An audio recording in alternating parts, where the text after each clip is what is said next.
Jews have always referred to the hated Gentiles as the uncircumcised.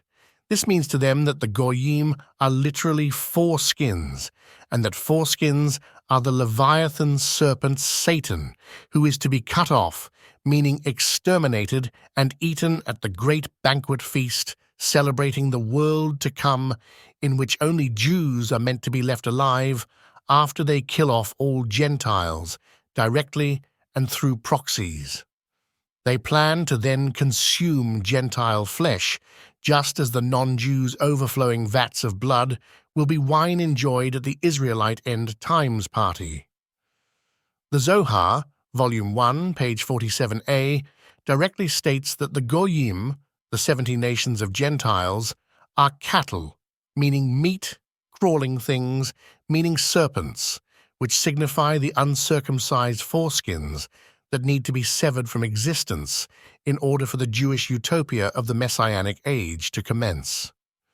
According to the Zohar, Jews are the children of the Lord and his female half, Shekinah.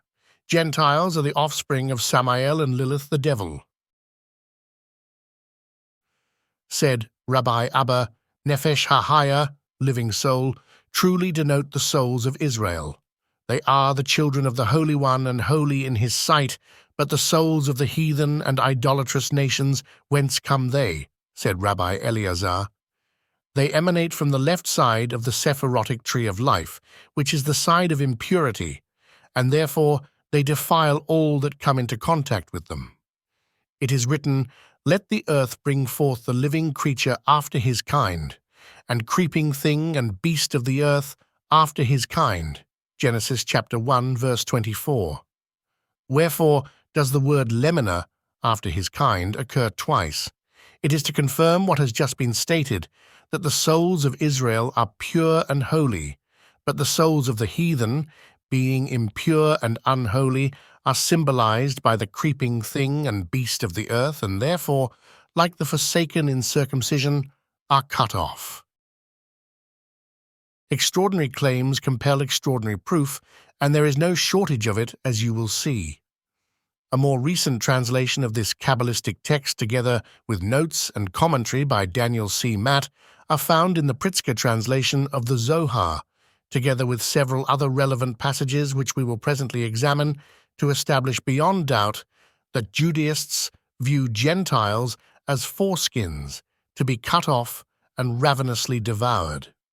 The entire circumcision ritual employs symbolism of removing the goyim from existence, salting them to preserve them as food, then eating them in a joyous feast, celebrating their demise.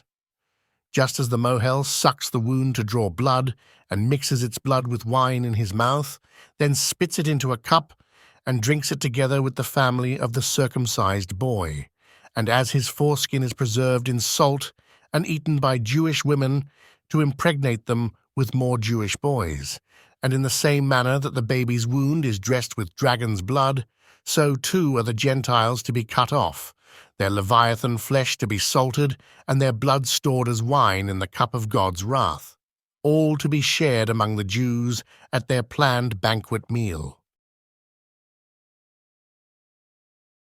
The Pritzker translation by Daniel C. Matt, together with his notes of Zohar 147a, states, Rabbi Abba said, Nefesh Haya, soul of the living being, namely Israel, for they are scions of the Blessed Holy One, and their holy souls derive from him. The soul of other nations, whence does it come? Rabbi Eleazar said, from those impure aspects of the left, defiling them and anyone approaching them. God said, let the earth bring forth Nefesh Haya, living beings, according to their kind, Genesis chapter 1, verse 24, all the other creatures, each according to its kind.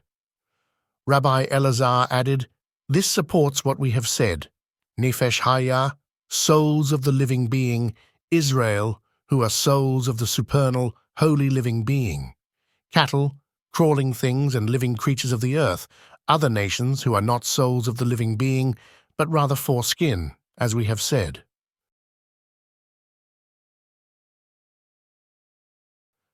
1136. Israel, for they are scions. The souls of Israel derive from the union of the Blessed Holy One and Shekinah. 1137. From those impure aspects of the left, from demonic powers stemming from the left side of the Sephirot. 1140. Cattle, crawling things, and living creatures of the earth according to their kind. See Zohar 1:13b, where Rabbi Shimoni applies this verse to various kinds of souls. 1141. Other nations, who derive from the demonic aspect known as uncircumcised foreskin. Zohar 1:13a. The seventh commandment, to circumcise on the 8th day, removing the filth of the foreskin. For the living being is the 8th of all rungs, and the soul that has flown from her should appear before her on the 8th day, since she is the 8th rung. Then it is clearly seen that she is Nefesh Haya, a soul of that holy living being, Genesis 1:20, not from 679. Filth of the foreskin, symbolizing the demonic. Not from the other side, 682. Other side, the demonic realm. This is, let the waters swarm. In the book of Enoch, let the water of the holy seed be inscribed with the mark of Nefesh Haya, a soul of the living being. This is the mark of the letter Yod, inscribed in the holy flesh in preference to all other marks of the world. Let birds fly above the earth. This is Elijah, who sweeps through the entire world in 4 glides to be present at that holy circumcision. One must prepare a chair for him and declare, "This is the chair of Elijah." If not, he does not abide there.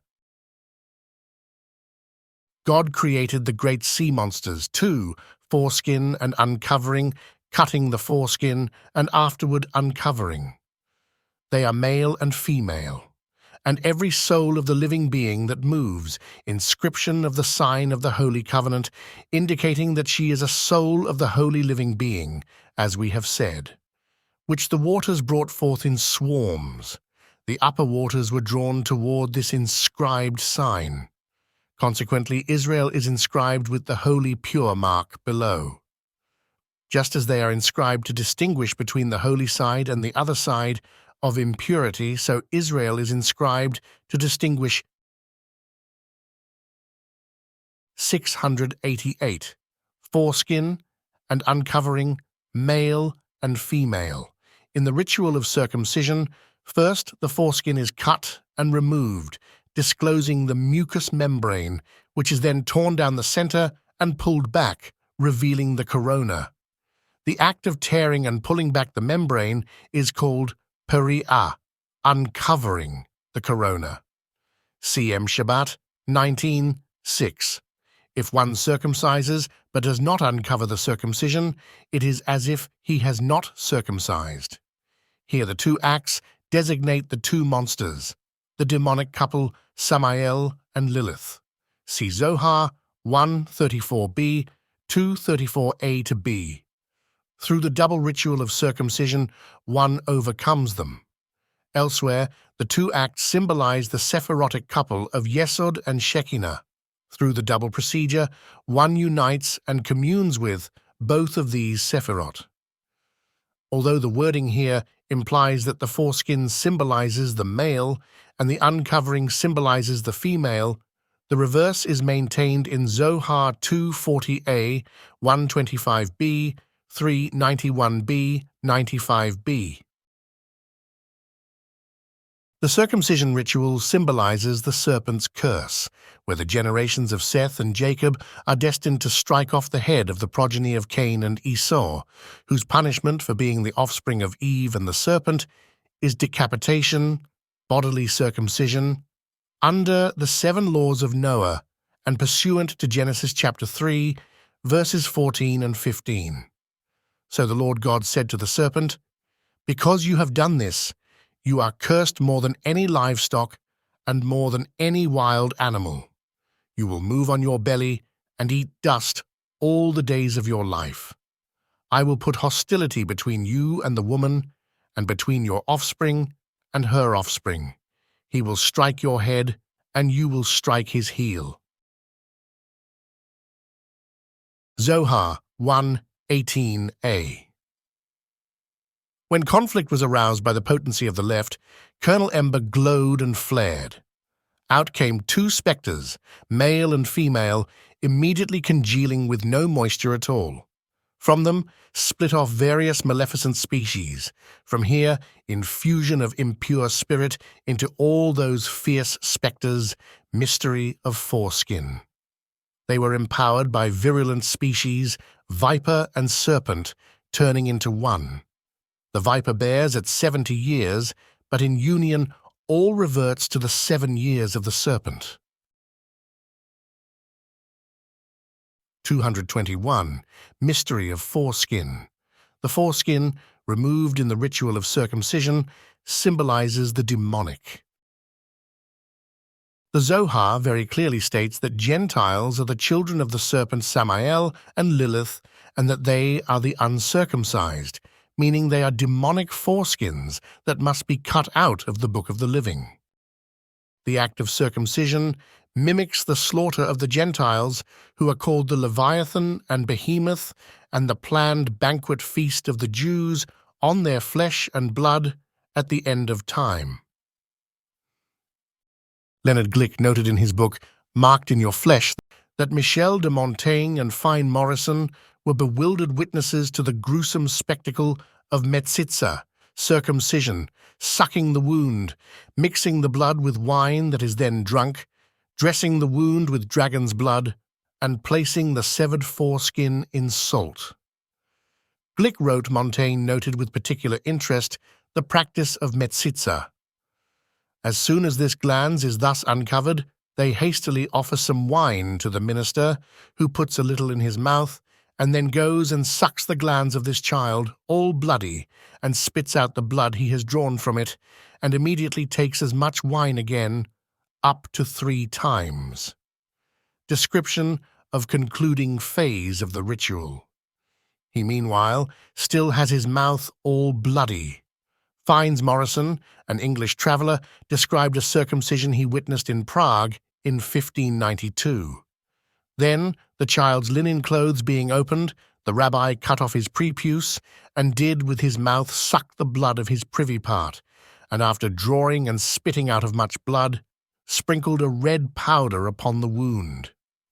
The prepuce he had at the first cutting cast into a gilt silver bowl full of wine, whereof the rabbi, the father, and the godfather did drink, sprinkling some drops into the child's mouth. Then the prepuce or foreskin was taken out and put into a box of salt to be buried after in the churchyard. The early 17th century traveller Thomas Coriat also remarked on Metzitza when describing a circumcision he had witnessed. Having removed the foreskin, he reported, the circumciser, after a very strange manner, unused, I believe, of the ancient Hebrews, did put his mouth to the child's yard and sucked up the blood. The Babylonian Talmud, Tractate Sanhedrin, folio 99a, is one of many passages which discuss the wine of the great end times banquet, which symbolizes the Gentiles' blood, and which is symbolically drawn out by the mohel, mixed with actual wine and drunk by him, the baby and the family members, during the circumcision rite. The Gemara asks, what reward is indicated in the phrase, no eye has seen it? Rabbi Yehoshua ben Levi says, this is wine preserved in its grapes from the 6 days of creation. No person has drunk that wine, and therefore no one can appreciate its quality. Reish Lakish says, this is Eden, which no eye has ever seen. And if you say, where did Adam the first man live, if not in Eden? The answer is that he lived in the garden. And lest you say, the garden is Eden and they are indistinguishable, the verse states, and a river emerged from Eden to irrigate the garden, Genesis 2:10, indicating that they are 2 distinct places. The salted foreskin, which Jewish women consume in hopes of bearing a male child, represents the salted fish of the Leviathan, which is preserved for the great end of days banquet, and which is flesh of the European Gentile serpents who, according to the Jews, descend from the union of Eve and the serpent Satan in the Garden of Eden through their son Cain, who was reincarnated as Esau. The behemoth of the Muslims are circumcised, though improperly so. They too are to be eaten, but are stored cooled rather than salted. All sacrifices, including human sacrifices, are to be served with salt, and Christians, who represent Rome and Europe to the Jews, are the salt of the earth. This genocidal plan to exterminate the goyim and eat them and drink their blood, which is depicted in the Circumcision play, is laid out in code in the Babylonian Talmud, Tractate Bava Batra, folios 74b to 75b. Rav Yehuda says that Rav says, everything that the Holy One, blessed be He, created in His world, He created male and female. Even Leviathan, the slant serpent, and Leviathan, the tortuous serpent, He created male and female. And if they would have coupled and produced offspring, they would have destroyed the entire world. What did the Holy One, blessed be He, do? He castrated the male and killed the female and salted the female to preserve it for the banquet for the righteous in the future. As it is stated, and He will slay the serpent that is in the sea. Isaiah 27:1. The Gemara asks, there too, with regard to the Leviathan, let him castrate the male and cool the female. Why was it necessary to kill the female? The Gemara answers, fish are unrestrained, and therefore, even if the female was cooled, the female would still procreate. The Gemara suggests, and let him do the opposite, and kill and preserve the male Leviathan. The Gemara responds, if you wish, say that the salted female is better. If you wish, say instead that since it is written, there is Leviathan, whom you have formed to sport with, Psalms 104:26, the male must be left alive for sport, because it is not proper conduct to sport with a female. The Gemara asks, here too, with regard to the beasts, let him preserve the female in salt instead of cooling it. The Gemara answers, salted fish is good, but salted meat is not good.